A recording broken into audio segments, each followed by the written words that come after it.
మరి కాసేపట్లో తీర్పు వెలువడబోతోంది. స్కిల్ డెవలప్మెంట్ స్కామ్ లో ప్రధాన సూత్రధారి, లార్జర్ కాన్స్పిరసీకి సంబంధించి ప్రధాన కుట్రదారుడు నారా చంద్రబాబు నాయుడే అంటూ సిఐడి రిమాండ్ రిపోర్ట్ లో అనేక సెక్షన్స్ కింద స్కామ్ కు సంబంధించినటువంటి అనేక లావాదేవీలు, అలాగే అక్కడ ఉన్నటువంటి సూట్ కేస్ కంపెనీలు, నకిలీ ఇన్వాయిస్లకు సంబంధించి కూడా ఎలాంటి లావాదేవీలు జరిగాయో రిమాండ్ రిపోర్ట్లో పొందుపరిచింది. ఉదయం నుంచి కూడా సుదీర్ఘమైనటువంటి ఆర్గ్యుమెంట్స్ జరిగాయి. 420 సెక్షన్ కూడా ఇప్పుడు నాన్ బెయిలబుల్ కిందే చెప్తూ ఉన్నారు ఎక్స్పర్ట్స్. స్కిల్ స్కామ్ కేసులో చాలా కీలకంగా మారాయి ఐపీసీ సెక్షన్స్ 409, 17A. ఈ సెక్షన్లు చాలా చాలా చాలా కీలకమైనవిగా మారాయి. ఈ రెండు మినహాయిస్తే మిగిలినవన్నీ బెయిలబుల్ సెక్షన్స్ అని ఎక్స్పర్ట్స్ చెప్తున్నారు. సెక్షన్ 409 ఇది దాదాపు లెస్ దెన్ 7 years ఉన్నవన్నీ కూడా స్టేషన్ బెయిల్ ఉంటాయి.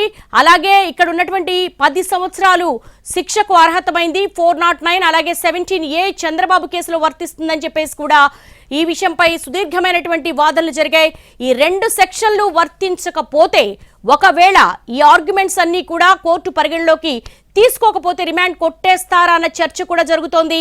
ఈ రెండు మినహాయిస్తే మిగిలినవన్నీ కూడా బెయిలబుల్ సెక్షన్స్ అని ఇప్పటి వరకు ఆర్గ్యుమెంట్స్ కొనసాగాయి. అయితే 409 చంద్రబాబు నాయుడుకు అప్లికబుల్ కాదు, అలాగే 17A కూడా అప్లికబుల్ కాదు అంటూ కూడా డిఫెన్స్ లాయర్ సిద్ధార్థ్ లూథ్రా కూడా చాలా స్ట్రాంగ్ ఆర్గ్యుమెంట్స్ వినిపించారు. దీనికి సంబంధించి కూడా మనం కోర్టు తీర్పుపై సర్వత్రా ఉత్కంఠ రేపుతూ ఉంది. ఇరు వర్గాలు, ఇటు ప్రాసిక్యూషన్ లాయర్ కావచ్చు, అలాగే డిఫెన్స్ లాయర్ కావచ్చు, వీళ్ళిద్దరూ కూడా సుదీర్ఘమైనటువంటి వాదనలు వినిపించారు. స్కిల్ స్కామ్ కేసులో చాలా కీలకంగా మారినటువంటి సెక్షన్ 409. ఈ 409 ప్రకారము ఈ కేసులో 409 నేరపూరిత ఒప్పంద ఉల్లంఘన, ఈ ఉల్లంఘన జరిగిందని చెప్పేసి ఎస్టాబ్లిష్ చేయాల్సిన అవసరము సిఐడి మీద ఉంటుంది. దానికి సంబంధించినటువంటి కాంక్రీట్ ఎవిడెన్స్ సబ్మిట్ చేయాల్సి ఉంటుంది. ఈ నేరపూరిత ఒప్పంద ఉల్లంఘన జరిగిందా? ఈ సెక్షన్ 409 అప్లికబుల్ చంద్రబాబుకు ఏ విధంగా వర్తించదు? డిఫెన్స్ లాయర్ ఏ విధమైన ఆర్గ్యుమెంట్ చేశారు?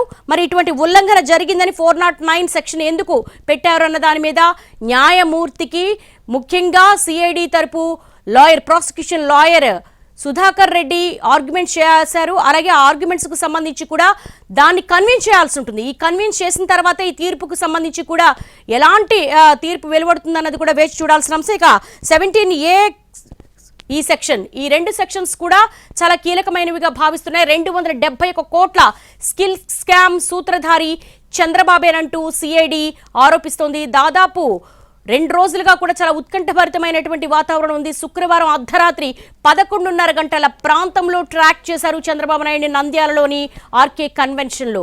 ఇక అక్కడి నుంచి కూడా చాలా వాదోపవాదాలు, చాలా ఆర్గ్యుమెంట్స్ జరిగాయి. అరెస్ట్ సమయంలో కూడా చంద్రబాబు నాయుడు ఎఫ్ఐఆర్ గురించి అడిగారు. ఎఫ్ఐఆర్లో తన పేరు లేదన్నారు. అలాగే ఏ బేసిస్ మీద తను అరెస్ట్ చేస్తూ అన్నారు. అలాగే డాక్యుమెంట్స్ చూపించమన్నారు. కానీ సిఐడి మొదటి నుంచి కూడా చాలా పగడ్బందీగానే యాజ్ పర్ లా ప్రకారమే మేము వెళ్ళాము అని అన్నారు. ఇక్కడ డిఫెన్స్ లాయర్ కూడా ఈ రోజు ఆర్గ్యుమెంట్స్ లో కూడా చాలా కీలకమైన పాయింట్స్ అన్ని కూడా లేవనెత్తారు డిఫెన్స్ లాయర్.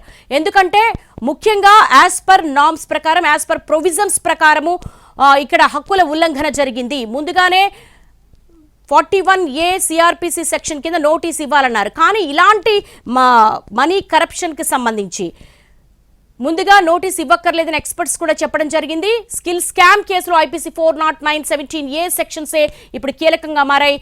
ఈ సాంకేతికమైన అంశాలన్నింటినీ కూడా పరిగణలోకి తీసుకుని ఈ గ్రౌండ్స్ మీద ఆర్గ్యుమెంట్స్ జరిగాయి. ఈ రెండు మినహాయిస్తే మిగిలినవన్నీ కూడా బెయిలబుల్ సెక్షన్సే అని ఎక్స్పర్ట్స్ చెప్తున్నారు. మరి ఈ 409, 17A సంబంధించి ఆర్గ్యుమెంట్స్ మీద కొంతవరకు కూడా న్యాయమూర్తి కన్విన్స్ అవుతారా? మరి దానికి సంబంధించి ఎటువంటి కాంక్రీట్ ఎవిడెన్సెస్ అన్ని పెట్టారు? డిఫెన్స్ లాయర్ ఆర్గ్యుమెంట్స్ ను కౌంటర్ అటాక్ చేస్తూ ఎటువంటి ఆర్గ్యుమెంట్స్ జరిగాయనేది వేచి చూడాల్సి